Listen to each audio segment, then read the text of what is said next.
네, 오늘 하나님 말씀 야고보서 1장 12절에서 18절까지입니다. 야고보서 1장 12절에서 18절까지 말씀 한 목소리로 읽겠습니다. 시험을 참는 자는 복이 있나니 이는 시련을 견디어낸 자가 주께서 자기를 사랑하는 자들에게 약속하신 생명의 면류관을 얻을 것이기 때문이라. 사람이 시험을 받을 때에 내가 하나님께 시험을 받는다 하지 말지니 하나님은 악에게 시험을 받지도 아니하시고 친히 아무도 시험하지 아니하시느니라. 오직 각 사람이 시험을 받는 것은 자기 욕심에 끌려 미혹됨이니 욕심이 잉태한즉 죄를 낳고 죄가 장성한즉 사망을 낳느니라. 내 사랑하는 형제들아 속지 말라. 온갖 좋은 은사와 온전한 선물이 다 위로부터 빛들의 아버지께로부터 내려오나니 그는 변함도 없으시고 회전하는 그림자도 없으시니라. 그가 그 피조물 중에 우리로 한 첫 열매가 되게 하시려고 자기의 뜻을 따라 진리의 말씀으로 우리를 낳으셨느니라. 아멘. 세상에는 많은 시험이 있어요. 어렸을 때부터 계속 시험을 치르면서 자라 올라가죠. 그리고는 언제 시험이 끝날지는 몰라요. 어느 정도가 되면 이제 시험은 우리 인생에서 사라집니다. 근데 영적인 세상에도 시험이 있습니다. 테스트라고 그러죠. 세상에서 치르는 이제 시험은 어떤 거를 통과하는 문으로서, 그리고 어떤 자격을 갖추는, 자격을 부여하는 하나의 그 과정으로서 우리가 시험을 봅니다. 근데 하나님도 같은 개념으로 우리를 시험하십니다. 하지만 그 방식이 완전히 달라요. 세상은 자기가 시험을 치릅니다. 실력을 쌓고 지식을 쌓고 그래서 이제 실력 발휘를 해서 그 자격을 가지고 이제 자기를 나타내죠. 그런데 하나님이 우리를 시험하시는 그 시험은 우리가 준비하는 어떤 과목이나 어떤 상황을 만들어낼 수가 없어요. 하나님은 이렇게 시험하시겠지? 해갖고 내가 그거를 대비를 할 수가 없습니다. 하나님의 시험이라는 것은 성격이 완전히 달라요. 그 형태를 보니까 오늘 말씀 12절에는요. 하나님의 시험이 시련으로 찾아온다고 그랬어요. 그죠? 시험을 참는 자는 복이 있나니 이는 시련을 견디어낸 자가 이렇게 나오죠. 그러니까 시험과 시련이 같은 말이에요. 자, 이 시련이라는 것은 어떤 몸이 힘들고 또 육체가 피곤해지고 이런 것을 얘기하지 않습니다. 하나님이 시험하시는 그 시련은 항상 마음이 힘듭니다. 마음이 힘드는 상황을 우리가 이제 성경에서 처음으로 시험을 받은 아브라함의 경우를 보면은 그게 무슨 뜻인지를 우리가 즉각 깨달을 수가 있어요. 창세기 22장 1절에서 2절의 말씀을 제가 읽어드릴 때 무슨 마음이 힘들었겠는가 한번 생각해 보세요. 그 일 후에 하나님이 아브라함을 시험하시려고 그를 부르시되 아브라함아 하시니 그가 이르되 내가 여기 있나이다. 여호와께서 이르시되 네 아들 내 사랑하는 독자 이삭을 데리고 모리아 땅으로 가서 내가 네게 알려준 한 산 거기서 그를 번제로 드리라. 사랑하는 아들을 번제로 드려라. 이게 무슨 몸이 힘든 일이에요? 아니잖아요. 엄청나게 마음이 힘든 일이에요. 그걸 하나님은 아브라함을 시험하시는 경우에 쓰셨다는 거죠. 시련입니다. 그러면 어떻게 해야 하나님의 테스트를 우리는 통과할 거냐? 세상은 실력만 쌓으면 통과를 하는데 하나님의 시험은 어떻게 통과를 하는 것이냐 할 때 12절의 말씀에 또 그것도 가르치고 있습니다. 자, 시험을 참는 자는 복이 있다고 그랬고요. 또 시련을 견디어낸 자가 이제 생명의 면류관을 얻는다. 이렇게 나와요. 참는 거, 견디는 거. 이게 무슨 뜻일까요? 참다, 견딘다. 그거는 그 상황을 받아들이는 거예요. 그 기간을 사는 거예요. 도피하지 않고 그 기간을 통과를 하는 겁니다. 뭐 어떤 결과를 만들어내려고 막 애를 쓸 이유도 없어요. 애를 쓰면 이제 망치죠. 테스트를 망치는 거예요. 어떤 결과를 만들려고 애쓰는 게 아니고 그냥 주어진 조건을 받아들이는 거예요. 그게 여기에서 말하는 참는 것이고 견디어내는 거라고 얘기했습니다. 또 여기에 견디어낸 자가 이렇게 나오죠. 견디어낸 자. 그렇다는 얘기는 반드시 끝이 있습니다. 하나님의 시련은 끝이 있어요. 그러니까 견디어냈죠. 계속 견디고만 있는 게 아니고요. 반드시 끝이 있어요. 하나님이 정해놓으신 기간에 끝이 있습니다. 그런데 그게 내가 끝내는 게 아니에요. 하나님은 시험을 하실 때 반드시 끝내십니다. 우리 세상 시험도 땡 치고 시험 끝나듯이 하나님도 우리를 테스트할 때 땡 치고 끝내시는 그 시간이 정해져 있다는 거죠. 자, 이 하나님의 테스트, 하나님의 시험을 참고 견디어내면은요, 엄청난 삶의 변화가 찾아옵니다. 이게 우리 모든 그리스도인이 가져야 될 인생의 변화예요. 테스트를 통과한 이전과 통과한 이후는 완전히 다르게 돼 있어요. 그럼 어떻게 뭐가 바뀌는 것이냐 할 때 하나님이 이제 테스트를 통해서 우리에게 주시는 두 가지 변화가 있습니다. 그 첫 번째 변화가 12절 말씀을 다시 한번 와서 보면 시험을 참는 자는 복이 있나니 이렇게 돼 있어요. 복이 시작을 합니다. 하나님이 내 인생에 주시는 복이 비로소 그 시험을 통해서 시작을 한다는 거예요. 자, 이 복의 내용은 이제 13절 이후에 더 자세하게 다룰 거고요. 두 번째로 우리에게 찾아오는 변화가 시험을 견디어낸 자가 주께서 자기를 사랑하는 자들에게 약속하신 생명의 면류관을 얻을 것이기 때문이다. 생명이라는 것이 있어요. 그게 내 머리에 관으로 딱 씌워지는 거예요. 이 뭐 왕관과 같은 면류관을 생각하시지 말고요. 여기에서의 이 관은 승리자의 관이에요. 마라톤을 열심히 뛰어서 마지막 그 고린을 지나고 난 다음에 1등한 사람에게 씌워주는 월계관. 이게 이제 여기서 말하는 생명의 면류관인데, 그런데 보니까 그게 생명이에요. 생명을 이렇게 씌워주는 그 변화가 생기는 거죠. 자, 이 첫 번째 변화는 세상에서 우리가 누리는 거예요. 복이라는 것은.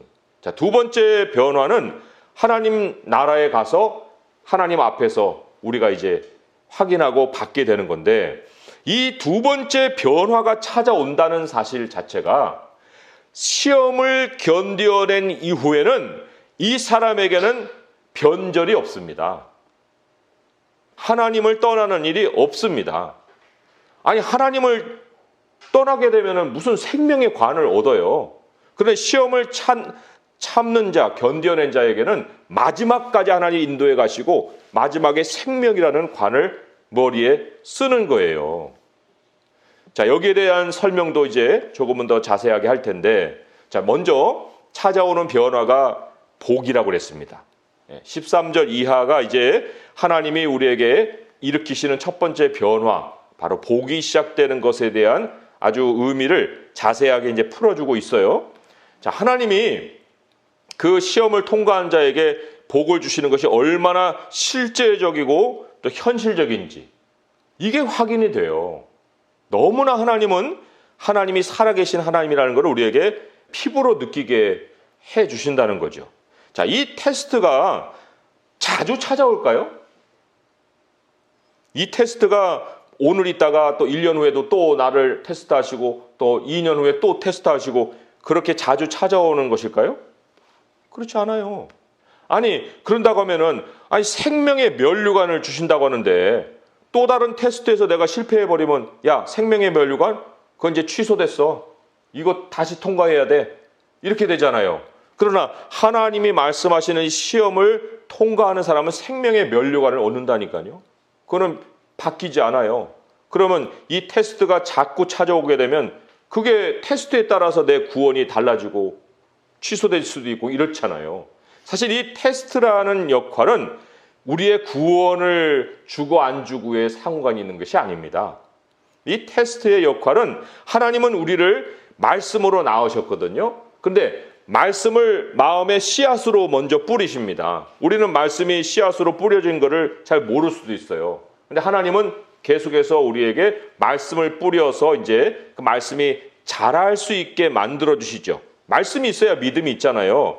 그런데 오늘 이제 좀 다른 참고 구절을 보시면은 이런 말씀을 우리가 확인할 수가 있어요. 오늘도 본문 안에 18절에 보니까 진리의 말씀으로 우리를 낳으셨느니라 이런 말이 있죠.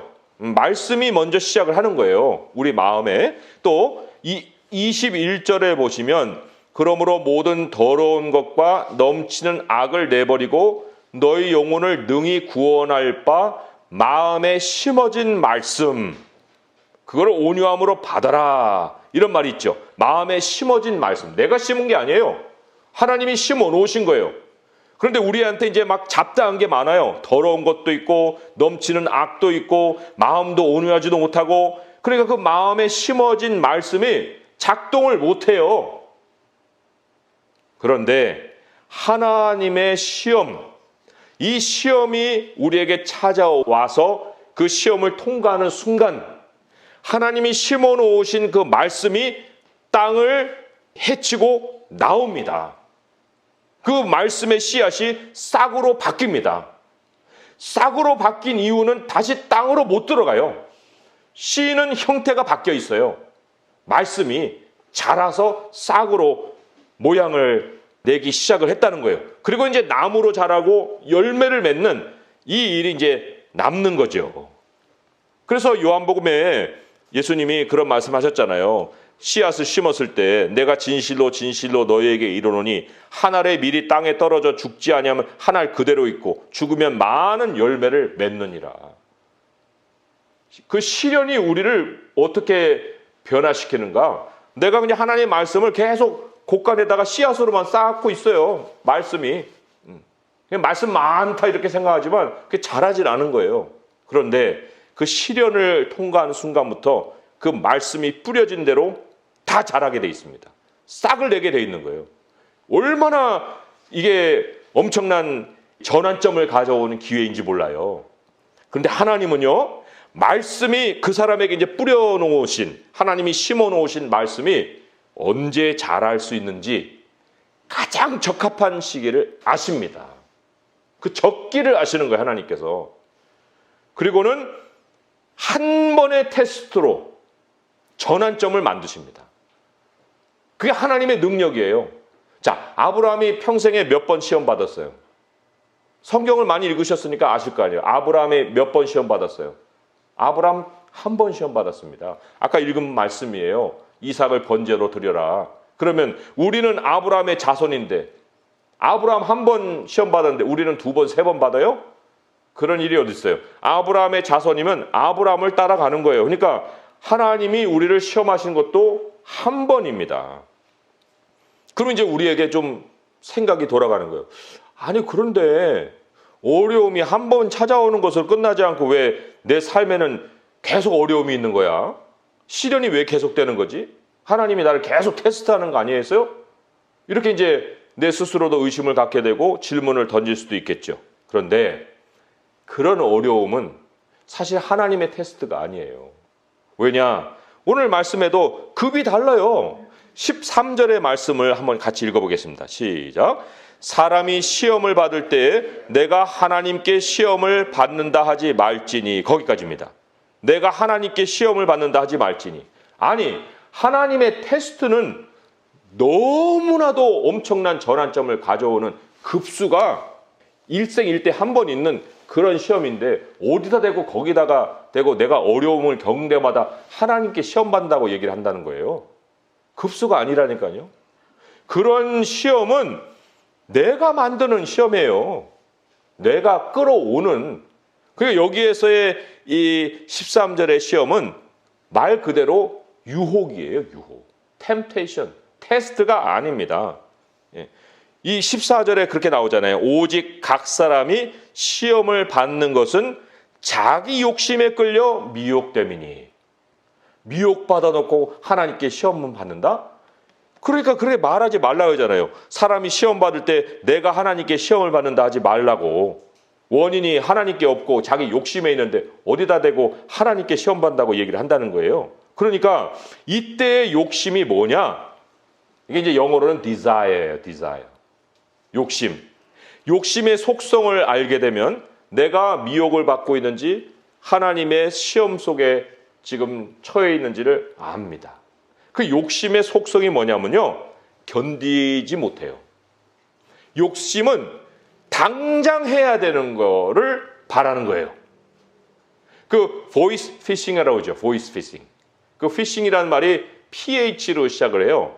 fishing하고 발음은 똑같은데 fishing은 낚시이고 fishing은 이제 신조어예요. 근데 그게 뭐냐면 private data하고 fishing, 낚아챈다는 걸 합친 말이 PHI, fishing이에요. 그럼 왜 사람이 그렇게 낚이느냐? 그 낚이는 이유는 그 미끼를 물기 때문에 그렇거든요. 그럼 미끼로 무엇을 사용하느냐?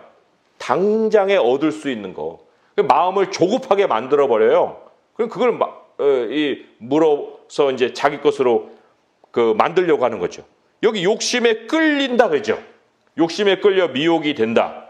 그 사탄의 떡밥은 항상 그런 식으로 우리에게 찾아오는 거예요. 하나님은 준비 과정 없이 행하는 일이 하나도 없거든요.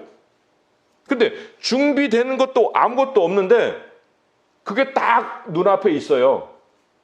그거를 내가 가져야 뭔가 되는 것 같고 얻는 것 같고 높아질 것 같아요. 그걸 딱 잡는 거예요. 잡는 순간 이제 사단의 떡밥을 집어먹는 거죠. 그러니까 그런 준비 과정이 생략된 모든 것이 피싱이에요. 그러니까 문자에 굉장히 사람을 급하게 만들잖아요. 아빠 나 지금 사고 났어. 빨리 돈 보내줘. 그런 거예요. 그럼 막 이제 심장이 두근두근 하죠. 응? 내 자식이 사고 났다는데 돈 보내놨는데 왜 어떻게 안 보낼 수 있어요? 그러니까 그런 걸 안 할 것 같은데 사람들이 거기에 빠져가지고 해를 입는 거예요. 욕심은 무엇을 낳느냐? 욕심이 이제 그냥 한 번으로 끝나는 게 아니고요. 잉태를 한다 그랬어요. 욕심이. 그 욕심을 품습니다. 계속 그걸 갖고 있는 거예요. 그걸 버려야 되는데 못 갖고 생각이 거기에서 돌아갑니다. 그럴 때에는 그 욕심이 잉태를 해서 죄를 낳는다 그랬어요. 죄는 하나님과 끊어지는 거거든요. 그러니까 죄를 낳는다는 거는 뭐냐? 기도도 없고 말씀 읽는 것도 없고 예배도 가지도 않고 이제 그 필요성도 못 느끼는 거예요. 자기가 원하는 그거를 이루어야 되기 때문에. 그러면 죄를 그냥 가지고 있으면 그거로 끝나느냐? 그렇지 않죠. 죄를 낳게 되면 죄가 커요. 2살, 3살, 4살 커요. 교회 안 가는 것도 2해, 3해 이렇게 올라가요. 그리고는 마지막엔 어떻게 됩니까? 사망을 낳느니라. 죽음이 자기의 현실에 이제 찾아오는 겁니다. 사탄의 미끼를 물으면 이렇게 되는데 하나님이 이제 우리를 테스트하는 과정도요. 사실 어떤 사람은 아브라함과 같이 그렇게 큰 어떤 선물을 받은 다음에 하나님이 시험하시는 경우도 있고요. 어떤 사람은 그런 나락에 떨어져 갖고 거기에서 하나님이 건져내시기 위해서 테스트하는 경우도 있어요. 그 상황은 다 달라요. 그런데 이런 상황에 이제 하나님이 그 사람을 시련 속에서 끄집어내시는 거예요. 그거를 이제 경험을 하면 그걸 견뎌내면 그 다음부터는 절대로 그 사탄의 미끼를 물지 않는다는 거예요. 반대 과정을 반드시 겪어야 돼요. 사망에 처해 있을 때는 생명의 하나님을 부르짖지 않으면 해결이 안 됩니다. 생명의 하나님을 부르짖고 난 다음에는 하나님께 돌아와야 되죠. 죄를 해결하려면 회개를 해야 되는 거예요. 회개도 없는 회복이 어디 있어요? 없어요. 그러면 죄를 회개한다고 할 때 뭐를 버려야 됩니까? 욕심을 버려야 되는 거예요. 자기 뜻 또는 자기가 가지고 싶어 했던 거, 자기가 성취하고 싶어 하는 거 이런 것이 내려져야 그래야 이제는 하나님이 우리를 키워가시는 그 성장의 단계로 진입을 하죠. 인내의 단계로 진입을 하죠. 그 인내의 단계로 진입을 못하는 과정 속에서 맨날 이랬다가 저랬다가 내가 이걸 가져야 되느니 뭘 안 되느니 자꾸 그 수준에서 돌아다니면은 하나님 테스트 안 끝나요. 인생의 복이 시작을 안 한다는 겁니다. 사탄이 대표적으로 던지는 떡밥이요, 세 가지예요. 예수님 시험할 때 그 떡밥입니다. 야, 네 힘으로 떡을 만들라니까. 무슨 기도야? 교회 가면 무슨 밥이 나와? 네가 양식을 만들어. 네 거를 네가 먹어야지 누구한테 의지를 하는 거야. 이렇게 만드는 거예요. 또 자기 자랑이죠. 뛰어내려. 세상 앞에 자기를 내보여야 되는 거예요. 자기 이름을 자꾸만 내보여야 되는 거예요. 그리고 세상 영화를 막 보여주죠. 그게 다 내 것이 될 것 같아요. 너 그거 빨리 해야 된다? 그거 안 하면 안 돼. 지금 그걸 해야지 네가 같이 경주를 하는 거야. 너 뒤처지고 싶어? 그렇게 이제 막 마음을 조급하게 만드는 거죠. 그러니까 양식 문제, 자랑하는 거, 그리고는 세상 영화, 돈이죠. 그거에 막 몰입하게 만드는 거. 그거 떡밥을 딱 던지는 거죠. 성경이 뭐라고 합니까? 16절에 내 사랑하는 형제들아 속지 말아라. 속지 말아라 그러는 거예요. 속지 말아라. 모든 보이스피싱은 피할 수 있어요. 근데 더 큰 걸 또 물어요. 그러니까 이 미련한 사람이 미련한 일을 더 하게 돼 있는 거죠. 요행을 발해서는 아무것도 안 되는 겁니다. 자, 이제 하나님의 복이 뭐냐 하는 것을 아주 구체적으로 가르쳐주는 말씀이 17절의 말씀이에요. 우리 같이 한번 읽어보겠습니다. 시작. 온갖 좋은 은사와 온전한 선물이 다 위로부터 빛들의 아버지께로부터 내려오나니 그는 변함도 없으시고 회전하는 그림자도 없으시니라. 여기 주목할 것이 빛들의 아버지예요. 빛들의 아버지.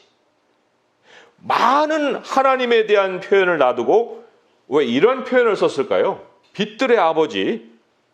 여기 온갖 좋은 은사, 온전한 선물, 완벽한 선물이거든요. 여기 은사와 선물이라는 것도 굉장히 주목해야 됩니다. 왜냐하면 복이라는 거는요, 내가 열심을 내서 얻는 게 아니에요. 하나님이 선물로 주는 거예요. 우리가 선물을 받아야 기쁘고, 선물을 받아야 은혜고, 선물을 받아야 그게 내가 땀을 흘려서 뭐 요만큼 얻는 그게 아니고, 그게 내 삶을 부유하게 만드는 거거든요. 그런데 그게 어디서부터 오느냐? 빛들의 아버지께로부터 내려온다는 거예요. 땅에서 일궈내는 게 아니고. 그럼 왜 빛들의 아버지라는 표현을 썼을까? 그게 이제 여기서 나오는 뜻이 두 가지고요. 그리고 우리가 빛들이 갖는 속성을 볼 때 찾아낼 수 있는 뜻이 또 한 가지 있어요. 자, 이 빛들을 하나님이 왜 만드셨어요? 그 해와 달과 별이잖아요. 그 빛들을 만드신 하나님의 뜻이 이 창세기에 나오죠. 창세기 1장 14절에 보면은 하나님이 빛을 그냥 두지 않으셨거든요. 거기에 이렇게 나와요. 하나님이 이르시되 하늘의 궁창에 광명체들이 있어. 이게 빛들이에요. 빛들이 있어 낮과 밤을 나뉘게 하고 그것들로 징조와 계절과 날과 해를 이루게 하라 그랬죠. 날과 계절, 낮과 밤, 시간과 때, 빛들의 아버지로 하나님을 소개한 이유는 하나님이 행하시는 것은 아무 때가 아니라는 거예요. 적기가 있다는 거예요. 그 때를 기다릴 줄 알아야 된다는 겁니다. 온전한 선물과 이 좋은 은사라도 아무 때나 하나님이 부어주시는 게 아니고요. 적합한 때가 있을 때 주신다는 거예요. 그러니까 이른 비와 늦은 비라고 하잖아요. 내가 원하면 그 사람이 내 앞에 나타나야 돼요? 내가 원하면 1,000만 원이 내 눈앞에 있어야 됩니까? 그런 게 다 피싱이죠. 그러나 빛들의 아버지께로 나오는 것을 안다면 그 빛이 가지고 있는 속성처럼 하나님의 때를 기다릴 줄 알아야 됩니다. 우리 교회도 이제 설립이 돼서 3년이 넘었잖아요. 1년이 넘었을 때와 3년이 넘었을 때에 그 모든 것에 하나님이 계획해 놓으신 것이 달라요. 그런데 1년도 안 된 교회가 뭐 우리는 올해 1,000명을 목표로 한다. 이런 거는 말도 안 되는 얘기고 그거는 세상도 안 하는 일이에요. 그런 엉뚱한 목표를 잡아놓을 수가 없거든요. 아기를 놔놓고 걔한테 중학생 교육을 시키면 그게 들어가요? 안 들어가요, 그게. 그러니까 하나님의 때를 함께 살아야지 내가 멋대로 뭐를 계획한 대로 거기다 집어넣는다고 해서 그게 결과가 나오는 게 아니거든요. 근데 보통 보면은 우리는 그런 식의 것을 많이 원해요. 자녀 교육을 실패하는 이유도 바로 그런 거예요. 엄마의 생각, 아빠의 생각을 막 꾸겨 넣는 거예요. 애는 준비도 안 됐는데. 준비 과정 없이 아무것도 생기지 않는다고 그랬죠. 그러니까 그게 다 욕심이에요. 그 욕심이 잉태하면 그 애도 하나님께 멀어지게 만들고 나도 하나님께 멀어지게 만드는 거예요. 그런 모든 것들을 우리가 점검해 볼 수 있을 때 생각해야 될 것이 뭐냐면 하나님은 빛들의 아버지라는 겁니다. 빛들의 아버지. 자, 두 번째로는 거기에 이제 두 가지 이유는 그 구절 안에 나온다고 그랬죠. 그는 변함도 없으시고 이렇게 나오죠. 변함도 없으시고. 하나님이 말씀드렸죠. 테스트를 통과한 사람에게는 하나님이 복이 있다라고 선포해 주신다고요. 복이 있다. 복이 시작이 된다. 그러면 그 복을 시작하신 하나님의 속성이 어떠세요? 변함도 없으시고 라고 그랬죠. 하나님이 한번 복을 주기 시작하잖아요. 그러면 계속 주십니다. 오늘 이랬다가 내일은 저랬다가 하시는 분이 아니에요. 일단 부어주기 시작하면 계속 부어지는 거예요. 그래서 하나님을 제대로 만난 사람들, 하나님을 온전히 신뢰하는 사람들, 테스트를 통과한 사람들은요, 하나님이 부를 주십니다. 부자 되는 것이 다른 데에 있는 게 아니에요. 하나님의 변함없는 속성 때문에 그 사람이 부자가 되는 거예요. 욥이 마지막에 왜 그런 모습이 됐어요? 욥이 가장 고통을 당한 사람이잖아요. 그런데 하나님이 욥의 말년에 어떻게 했어요? 46기 42장 12절에 여호와께서 욥의 말년에 욥에게 처음보다 더 복을 주시니, 여기 복이 나오잖아요. 그가 양 14,000과 낙타 6,000과 소 1,000결이와 암낙이 1,000을 두었고 또 아들 7과 딸 셋을 두었으며, 이런 말씀이 나오잖아요. 그러면 부자가 내가 어떤 지식을 동원해서 되는 거예요? 아니면 하나님이 변함없는 속성으로 딱 복을 주길 시작하기로 결심할 때부터 나오는 거예요? 그거는 두말할 필요가 없는 거예요. 하나님이 주시는 은사와 선물이 변함없이 쏟아지기 시작하는 그 순간부터 이제 우리 삶의 나눔과 풍성함이 생기게 된다. 세 번째로는 그 그림자도 없으시니라라는 말이 있어요. 하나님이 주시는 복, 하나님께로 내려오는 것은요, 미끼가 없습니다. 그림자가 없어요. 무슨 뭐 이렇게 애매모호해가지고 이거 하나님이 주시는 거야, 아니면 이거 내가 미끼를 물어야 되는 거야, 이런 게 없어요. 확실하게 주십니다. 주시면 확실하게 주는 거예요. 이건 내가 주는 거야. 확인이 되게 하시는 거예요. 감사를 하게 하십니다. 의심하지 않게 하시는 거예요. 그것이 바로 온전한 은사와 좋은 은사와 온전한 선물이에요. 하나님이 주시는 거예요. 빛들의 아버지께로 내려오는 것입니다. 그게 중요한 게 뭐예요? 나에게 하나님이 나를 시험하신 테스트가 있었는가죠. 그 테스트는 시작을 했는데 그게 끝났는가죠. 그게 끝이 나게 될 때 이 선물이 우리에게 있다고 하면 그걸 우리가 어떻게 해? 하나님의 테스트를 무시하거나 인정하지 않거나 그러고 살 수 있겠습니까? 아브라함이 오랫동안 테스트 받았어요? 아닙니다. 오늘 말씀을 맺으면서 우리 아브라함으로 돌아와서 아브라함이 도대체 얼마나 테스트를 받았을까 하는 걸 좀 확인을 해봅니다. 창세기 22장 4절에 보면요, 이런 말이 있어요. 이제 이삭을 데리고 가거든요. 그리고는 제3일에 아브라함이 눈을 들어 그곳을 멀리 바라본지라. 하나님이 가라 하는 그 땅으로 이제 가서 이렇게 멀리 바라봤는데 그게 제3일이라고 그랬어요. 제3일. 3일 시험 받았습니다. 그리고 이삭을 번제로 드리려고 했어요. 그것이 하나님의 눈에 통과가 된 거예요. 그리고 그런 통과된 아브라함에게 하나님이 어떠한 약속을 해주셨습니까? 창세기 22장 15절부터 몇 절 읽으면 이렇죠. 여호와의 사자가 하늘에서부터 두 번째 아브라함을 불러 이르시되 여호와께서 이르시기를 내가 나를 가리켜 맹세하노니, 하나님의 맹세입니다. 내가 이같이 행하여, 아브라함이 행한 거예요. 내가 이같이 행하여 내 아들 내 독자도 아끼지 아니하였은즉, 독자가 욕심이 될 수 있었거든요. 근데 아끼지 않았어요. 내가 너에게 큰 복을 주고 내 씨가 크게 번성하여 하늘의 별과 같고 바닷가의 모래와 같게 하리니 내 씨가 그 대적의 성문을 차지하리라. 또 내 씨로 말미암아 천하 만민이 복을 받으리니 이는 내가 나의 말을 준행하였음이니라 하셨다 하니라. 이 이후로 아브라함에게 장애물이 없습니다. 없어요. 하나님이 무엇을 하더라도 아브라함을 인정해 주십니다. 그러니 우리가 하나님의 테스트 통과했다고 하면 그거는 감사 찬송을 영원히 할 일이에요. 야, 이제 하나님의 복이 내 삶을 채우시는구나. 그러나 내 마음 안에도 이게 애매모호할 수가 있거든요. 내가 하나님의 테스트를 통과했어 말았어. 이거 어떻게 된 거야? 나는 통과를 했어야 이 말씀이 내게 적용이 될 건데 하고 자꾸만 이게 뭔가 일어나는 것 같으면 진지하게 하나님 앞에 나아가서 기도를 하세요. 하나님, 하나님의 테스트를 통과하여서 하나님의 말씀이 이제 싹을 내고 열매를 맺는 이 삶이 되게 하시옵소서. 하나님의 부로 채워지는 삶이 되게 하소서. 하나님, 작은 욕심들 이런 거 저런 거 막 이렇게 견질했던 거 하나님 다 내려놓습니다. 아브라함이 이삭도 내려놨는데 내가 그걸 못 내려놓겠습니까?